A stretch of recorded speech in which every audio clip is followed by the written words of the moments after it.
बिस्मिल्लाहिर्रहमानिर्रहीम। अस्सलाम वालेकुम नाज़रीन, आप यूट्यूब चैनल देख रहे हैं। मैं इमरान खान हूँ। दो अहम डेवलपमेंट्स हुई हैं। एक तो नेतन्याहू मंजर आम पे आ गया काफ़ी दिन के बाद, 5 दिन हो गए थे नेतन्याहू मंजर से गायब था। ये कहाँ पे आया, कैसे आया, क्या बात की। इसके अलावा एक और बहुत बड़ी डेवलपमेंट है। पहला स्टेटमेंट आया है ईरान के नए सुप्रीम लीडर की जानिब से, और उन्होंने जो स्टेटमेंट दिया है वो किसी सूरत मुख्तलिफ नहीं है पुराने जो शहीद हो गए आयतुल्ला खामनेई सुप्रीम लीडर थे ईरान के, उनके स्टेटमेंट से ज़्यादा मुख्तलिफ नहीं है। यानी यहाँ से पता चलता है कि डोनाल्ड ट्रंप ने सिर्फ एक बड़ी शख्सियत को शहीद किया है, या इसराइल ने और अमेरिका ने मिलकर, और कोई बदलाव नहीं आया ईरान के अंदर, कोई सोच में तब्दीली नहीं आई। पहले मैं स्टेटमेंट आपको बताता हूँ। जो स्टेटमेंट दिया है नए सुप्रीम लीडर ने, मुश्तबा खामनेई, उन्होंने कहा मेरी वालदा, मेरे वालिद, मेरी बहन, मेरे बेटे, मेरी भांजी और मेरी बीवी को शहीद कर दिया गया, लेकिन मैं सब्र करूँगा। अल्लाह मुझे सब्र दे, सब्र के साथ तकलीफ़ बर्दाश्त करूँगा, शोहदा के खून का हिसाब लूँगा। अब उन्होंने जो अमेरिका को और इसराइल को तंबीह की है या जो वार्निंग दी है वो मैं आपको बताता हूँ। मुश्तबा खामनेई का जो पहला स्टेटमेंट है उसमें वो कहते हैं कि अमेरिका मशरिक़ वस्ता में अपने फ़ौजी अड्डे बंद करे वरना हमले जारी रहेंगे, यानी ईरान हमले बंद नहीं करेगा। फिर उन्होंने कहा कि एक एक शहीद के खून का हम बदला लेंगे, हर उस शख्स के खून का हिसाब लेंगे जो हालिया जंग और हमलों में शहीद हुआ है। अपने शोहदा के खून के बदले के हक से हरगिज़ दस्तबरदार नहीं होंगे। ये जनाब एक अज़म है आयतुल्ला मुश्तबा खामनेई का। और साथ ही उन्होंने कहा कि अमरीकी फ़ौजी अड्डे फौरी तौर पे बंद होने चाहिए। जब तक वो बंद नहीं होंगे खित्ते में, तब तक हम अपने हमले जारी रखेंगे। उन्होंने कहा कि मौजूदा हालात में मेरी जिम्मेदारियाँ बहुत बढ़ गई हैं और वो कौम की हमायत को अपनी सबसे बड़ी ताकत समझते हैं। दुआ गो हूँ कि अल्लाह मुझे कौम की बेहतर रहनुमाई करने की तौफीक अता फरमाए। फिर उन्होंने कहा दुश्मन अवाम को निशाना बना रहा है। ये उन्होंने कहा कि पूरी दुनिया देख ले, और दुनिया ने देख लिया है कि ईरानी अवाम एक अजीम और मुत्तहिद कौम है।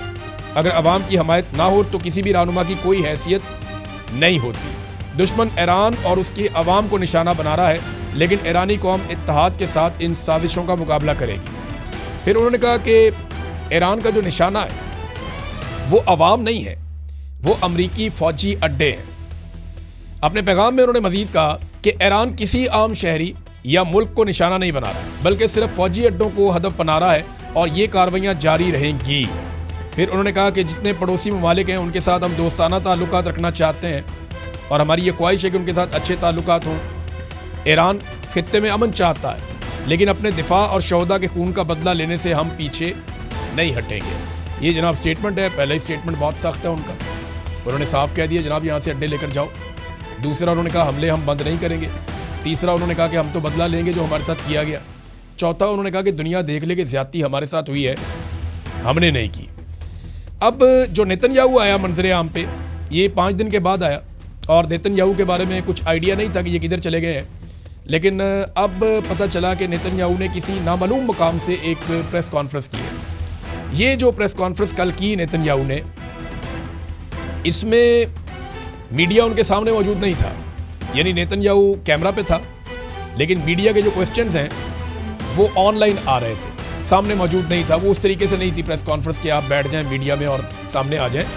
नेतन्याहू की जान को ख़तरा है, और बहुत सारे लोग ये दावा करते हैं कि नेतन्याहू शायद मौजूद ही नहीं है यरूशलेम में या इजराइल में, ये कहीं बाहर निकल गया। कुछ लोग ये दावा कर रहे हैं। कुछ लोग कहते हैं कि ज़्यादा टाइम जो है वो अपने जहाज़ में गुजारता है। कुछ लोग कुछ कह रहे हैं। अलग अलग किस्म की बातें नेतन्याहू के बारे में की जा रही हैं, लेकिन एग्जैक्टली कोई नहीं जानता। हाँ, ये सबको पता है कि नेतन्याहू ईरान का सबसे बड़ा टारगेट हो सकता है, क्योंकि आयतुल्ला खामनेई की शहादत के बाद ईरानियों के अंदर ये गम गुस्सा है, और वो ये चाहते हैं कि वो भी टारगेट को हिट करें।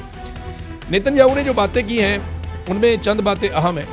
एक तो नेतन्याहू ने कहा कि इस्लाम चाहे सुन्नी हो या शिया हो, ख़ास तौर पे नेतन्याहू ने बात की इंतहा पसंद इस्लाम की, चाहे वो शिया हो चाहे वो सुन्नी हो, और ये पूरी दुनिया के लिए ख़तरा है। अब ये जो है ना, ये डेफिनेशन कैसे कर सकता है? यानी जितना इसराइल ने मारा मासूम बच्चों को और ख़वातीन को, उतना तो किसी ने नहीं मारा, और नेतन्याहू को एक रजिस्टर्ड वॉर क्रिमिनल के तौर पे दुनिया में देखा जाता है। बाकायदा नेतन्याहू के खिलाफ केसेस चल रहे हैं।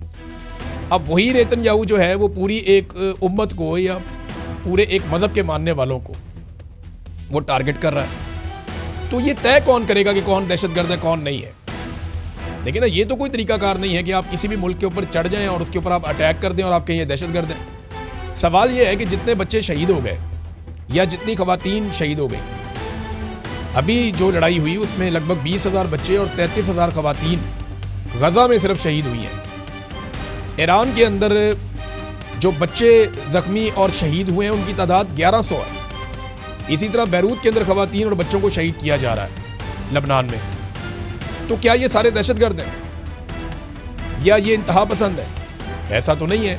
अब वो शिया और सुन्नी को एक ही नज़र से देखते हैं। मैंने एक दिन पहले भी वीलॉग में कहा था कि शिया सुन्नी डिवाइड से बाहर निकलना चाहिए और सबको इंसानियत के लिए और दुनिया में अमन लाने के लिए मिलकर किरदार अदा करना चाहिए। मुसलमान मुल्क अगर मिलकर किरदार अदा करेंगे तो शायद बेहतरी जल्दी आ जाएगी खित्ते में। जितना डिवाइड रहेंगे, आपस में लड़ेंगे तो इससे जंगें बढ़ेंगी। अगर मिलकर दबाव डालेंगे तो जंग खत्म हो जाएगी। जैसा कि अभी एक स्टेटमेंट हमने देखा कतर से आया था, जैसा एक स्टेटमेंट सऊदी अरब से माजी में आया था, जैसा स्टेटमेंट हमने अभी हाल ही में देखा कि जो ओमान से स्टेटमेंट आया, बड़ा शानदार स्टेटमेंट है। इसी तरह से अभी तुर्की ने भी एक स्टेटमेंट दिया है। उन्होंने कहा जी कि ईरान की जंग जो है वो फौरी तौर पे बंद की जाए। ईरान हुकूमत गिराकर खाना जंगी, इंतशार, फसाद या तकसीम की इजाज़त नहीं देंगे हम। ईरान की खुद मुख्तारी का एहतराम किया जाए, खित्ते के अमन को बहाल किया जाए। ये बड़ी दिलेर स्टेटमेंट है और ये स्टेटमेंट दी है तुर्की के वज़ीर ख़ारजा ने। अब नेतन्याहू ने एक तो इस्लाम चाहे सुन्नी हो या शिया हो उसको लेकर के उन्होंने तनकीद की और एक पूरी कौम को टारगेट किया जो नामुनासिब है, उसको ये करना नहीं चाहिए था, लेकिन वो बड़े लंबे अरसे से यही कर रहा है। नेतन्याहू के बहुत सारे कंट्रोवर्शियल स्टेटमेंट्स मौजूद हैं और वो ईरान के खिलाफ बड़े लंबे अरसे से ये प्लान कर रहा था कि लड़ाई हो जाए। ये अब अमेरिकन भी बता रहे हैं कि नेतन्याहू की लड़ाई है, अमेरिका की लड़ाई नहीं है। यहाँ पे एक मैक्स ब्लूमेंथल एक जर्नलिस्ट हैं, उन्होंने एक इंटरव्यू दिया और उस इंटरव्यू के अंदर कुछ हकायक सामने आए। मैरियो नुफेल को उन्होंने इंटरव्यू दिया, इनको मैंने भी एक इंटरव्यू दिया था और बड़े शानदार सहाफ़ी हैं। तो उनको उन्होंने इंटरव्यू देते हुए बताया कि एक ऑडियो लीक हुई है और ये जो ऑडियो लीक हुई है ये आईपैक के CEO की ऑडियो है जो लीक हुई है। ये बहुत इंपॉर्टेंट ऑडियो है। उसमें वो बताते हैं कि ये बताया जा रहा है कि जॉन रेडक्लिफ हो, मार्को रूबियो हो या माइक वॉलेट्स हो, ये वो लोग हैं जो अमेरिकन एडमिनिस्ट्रेशन के अंदर हैं, लेकिन वो इसराइल के साथ या मुसाद के साथ बहुत अच्छी तरह जुड़े हुए हैं और वो इसराइली मफादात का तहफ़्फ़ुज़ करते हैं अमेरिकन एडमिनिस्ट्रेशन में, जो इस वक्त डोनाल्ड ट्रंप की गवर्नमेंट है। और डोनाल्ड ट्रंप जो है वो सर्व कर रहा है इसराइल को, वो अमेरिका के लिए नहीं कर रहा।